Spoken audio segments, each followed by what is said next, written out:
hapon naman o tanghali o magandang umaga sa ating lahat. So kung ngayon yung gawa namin ngayon, isang kama. Ito yung kanyang headboard.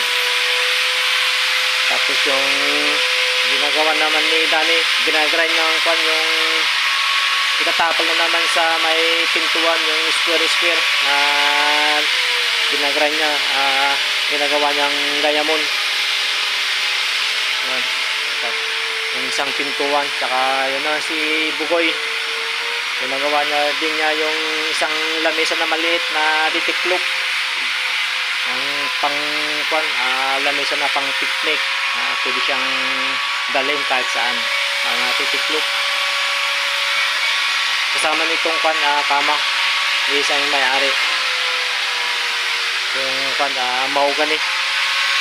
So, yung kahoy na isang pinakamagandang ipinis o i-grind kasi hindi siya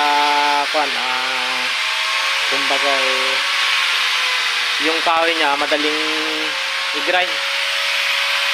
Hindi siya yung yung sa Ilocano sa gursur. Kaya madali siyang i-grind, tsaka madali din siyang ipinis, i-varnish. Kasi natural na lang, kaya hindi na kailangan na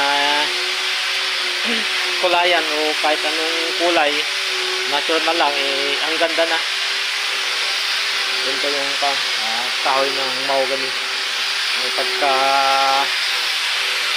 yellow, halo-halo Ito po yung headboard niya, plain lang. Yan o. Ito yung dugtong o sinaip. Dalawang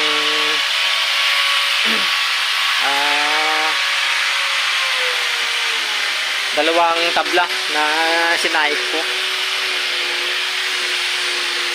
Lasa naman yung gawa namin. Wala na naman kaming gawa. Walang order ngayon, matumal. Pagkatapos ito, deliver namin bukas, wala na kaming gawa. Walang order Yung meron naman yung tabla pa doon, na-assemble ko pa lang na parang tabla pa lang. Hindi pa naman reply yung nagpagawa. Baka wala pa sigurong budget, kaya hindi pa nag-reply. Kasi chinat ko nung nakaraan, hindi naman nag-reply. Saka sabi naman niya noon, i-chat na lang niya kung may na siya, pagawa na, kung may budget na siya. Hindi pa naman nag-reply, kaya wala pa siguro. Saka wala kaming gawa. Tapos ito, wala na. Garnis pa lang ngayon. Walang order. Natumal. Saka yung sili. Kaya hindi ko alam kung anong araw pa kami mag-harvest o mag-aani. Kasi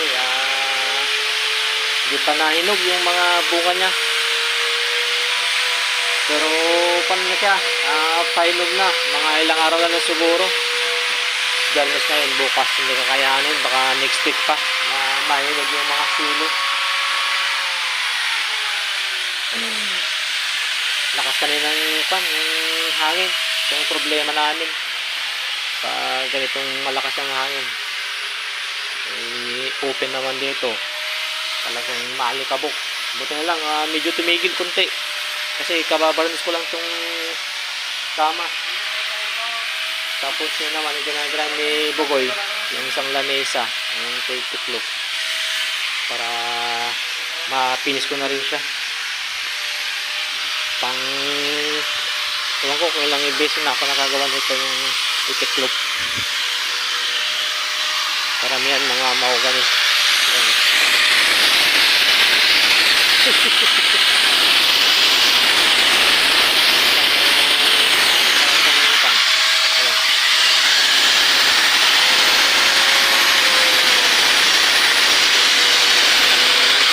Pintuan. wala na. Bukas wala na kaming gagawin. Magpuka na lang siguro ako doon. Mag-prepare na lang ako na kahit anong gagawin ko para siguro yung pintuan na lang siguro na mag-assemble ko ng isa. Baka sakaling may biglang darating, may nagawa na. Yun na lang bukas siguro gagawin ko. Sabado. Yun na lang. Tatakam ko lang sa ulo. Walang gawa.